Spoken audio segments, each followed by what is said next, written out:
they have to still get under the apron to be able to do any of this. I do think this is one thing. The NBA, the one thing I gave the NBA credit for is it was awesome to talk about a lot of offseason stuff because the fans could see the deals that could be done. So it wasn't a big leap to try to figure this stuff out. In this case, with multiple teams and second aprons, like there's almost no deals that can be done that don't literally equal the value going back and forth, one player for one player. And it's made it harder because that robs fans of being able to have fun with stupid trades.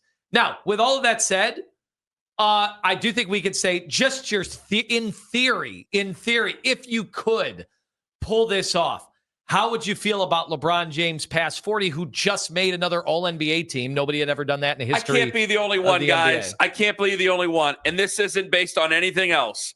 I am a LeBron James fan.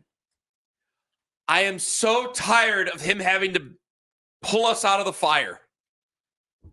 Every time this team gets close, it turns into, will LeBron come back? Maybe LeBron will come back. Can we get LeBron back?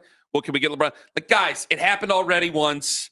He's 41. I don't need to do this again. I don't think he's coming back. I think he's more than happy to be in Los Angeles and to do whatever he's doing in Los Angeles with Luka and the whole thing.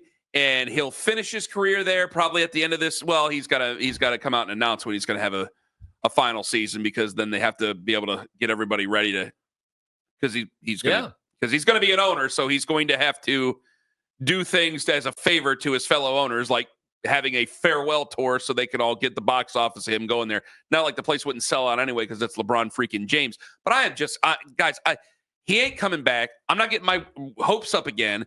And aren't you guys tired of it as well, of him having to dig us out of every hole that we've created? I think we're just stuck. It's a team of nice guys. They're good guys. We can be excited during the regular season. You know what? We're going to roll the dice next year, and we'll see whether or not they get tougher. You're stuck. Sorry, this is your team. Well, I thought this season was, while as great as it was, 64 wins and all that, I thought the overarching thing was we're doing it without LeBron this time. And then they didn't go further into the playoffs than they had previously. And then you're reminded and now they're going, you didn't have LeBron. And now we've got Bill Simmons going, you still can't do it without him, and the only way you could possibly do it is if you bring him back. Right. And look, if you brought LeBron in, this would not be about the regular season at all. I mean, LeBron this year for the first 2 months of the year literally played no defense, right? But obviously, like a guy like LeBron at his age, he's pacing himself for the only thing that matters, which is playoffs. It's trying to win another championship and winning that fifth title. This is a team, if you got LeBron.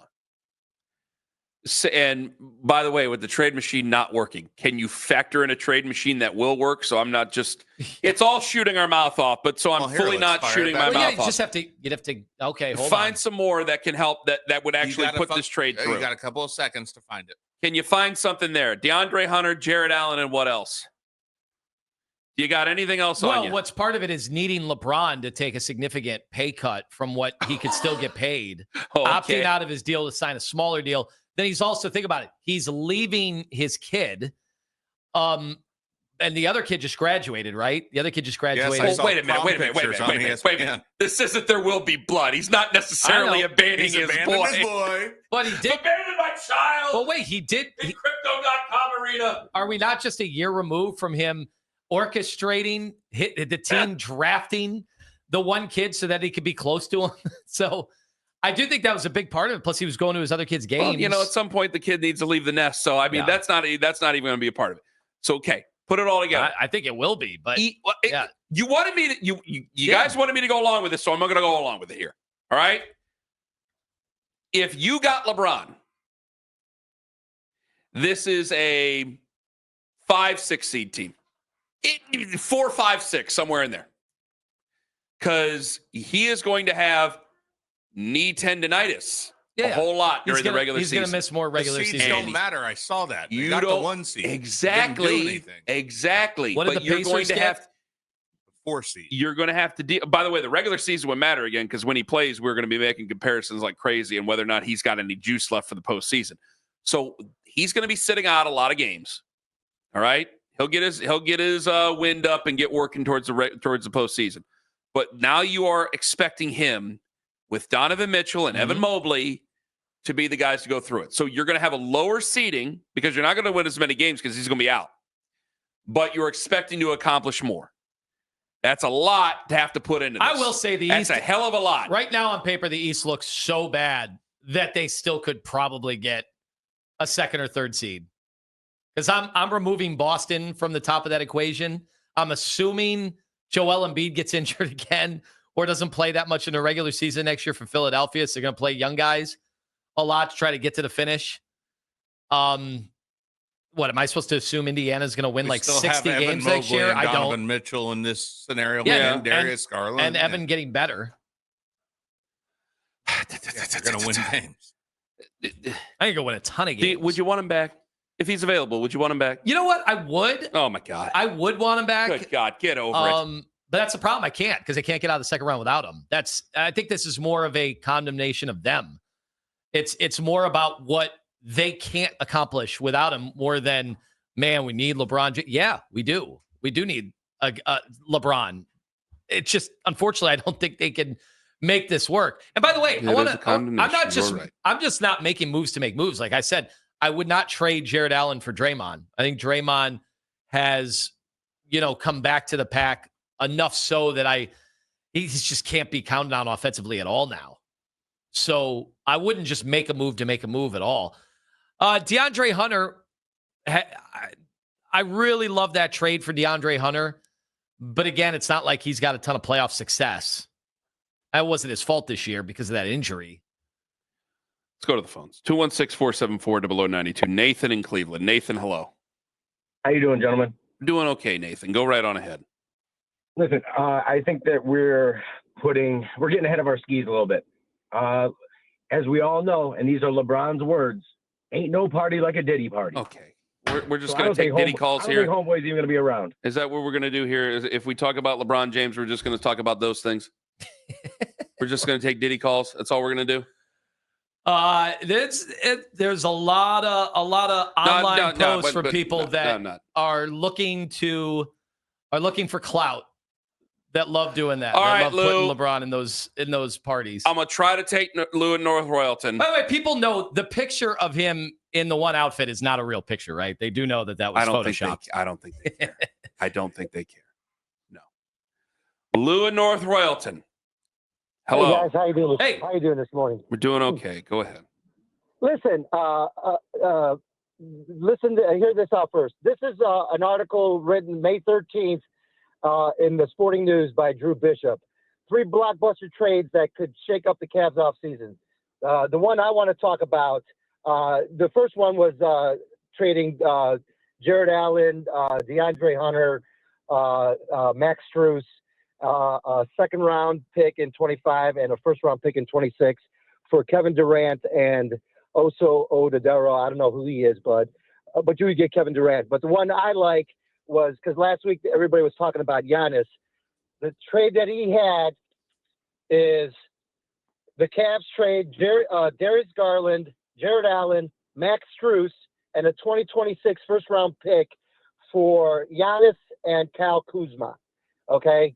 You make that trade, I would put Evan at the 5, Giannis at the 4, and then why would you trade for assets for LeBron James when he can opt out of his contract and just sign him to whatever deal? I would do that. And then if you get Giannis and you start building that team, and you could put LeBron at the 3 and, switch him out, when LeBron... Lou, you're breaking up. Thank you very much for the call. Yeah. As of right Sorry, now, the Cavs cannot do 3 for whatever trades. It literally has to be player for player until they get out under the cap, which means they'd have to say goodbye. They have to find a way to dump the Okoro deal. Silly. They'd have to also no Ty Jerome. Oh, silly. You want me to go? I mean, we're sitting here talking about LeBron James over something built when he doesn't even know what the second apron is. So why am I supposed to go off of that when you already put in the quote unquote trade machine? Yeah, the trade machine didn't even work. We're just what? I do think it is worth talking in theory about the type of deals or the type of players out and in, just to see how you feel about either this core or what you feel that they need. Like I am curious to see, because at the end of the year stuff, obviously we know what Kobe Altman said. What he said was, we just think there's going to be internal development. Guys are going to get better. We believe in our system. The reality is they don't have a ton of flexibility. Them making the DeAndre Hunter move, which I supported at the time, it did rob them of some flexibility here. And everything they've done to get up to this point was to build a contender now that, unfortunately, 3 years in the making cannot get out of the second round. So the question is, are they doomed in that way, or can these guys get better enough, or do they need the help? How desperate are you? Are you desperate enough to be talking about LeBron James? Are you desperate enough to be talking about Evan Mobley for Giannis? They're already great. They are a really good team. So would it stand to reason that you would say that all they need to do is, God, it's so dumb to say that they need to get tougher. It is one of the dumbest things ever because they're all grown men. How am I supposed to say you need to get tougher? To me, it might be the smartest thing you have to say about the Cavs, but it just sounds so stupid that I'm sitting there saying a bunch of grown men need to get tougher. But that's the way it seems. You watch the Eastern Conference Finals. What has the Eastern Conference Finals been so far? In their 3 games, what's the Eastern Conference Finals been? Have these teams been physical with each other? Yes. Yeah. Oh, yeah. Do they both seem more tougher than the Cavs? Yes. Do they both seem like they have more talent overall than the Cavs? Tone? No. Okay, so what's missing? No. So why make a trade? I don't need to go out and get LeBron. In brutal honesty, I would take Giannis, certainly, if I could make that move. LeBron James, 41 years old, and you guys know exactly what else comes with LeBron James. Hell, I can't even go to the phones right now because everybody just wants to sit there and make jokes. So what other recourse do I have other than go out and get tough? I think part of it is to be that way. They don't have players on this team with any kind of championship pedigree. I think Tristan Thompson's the only one, and he doesn't play. So they don't really have that. That is something. Now, they got to get it one way or another. I do wonder if I've talked about them needing some length. They need some athleticism. I do not think they are nearly as athletic as some of the teams that are playing right now, but they also don't have guys that have been through it.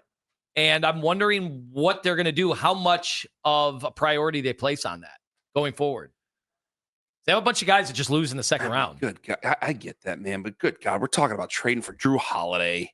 And it just sounds so silly. It sounds desperate. It sounds stupid. Aren't they desperate? But didn't we all say they have a 2-year window now with Donovan Mitchell? But they have a 2-year window anyway. That is kind of desperation. 2-year window anyway. So, okay, then you know what? I guess I'm desperate for toughness because these are the moves that they can make. I'm supposed to go out and trade for an older guy who's not even that good anymore, the way Drew Holiday is.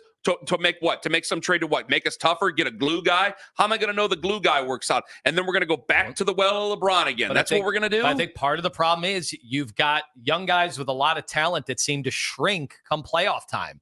So, yeah, you're looking for guys that you think may have a better track record of not shrinking at that time.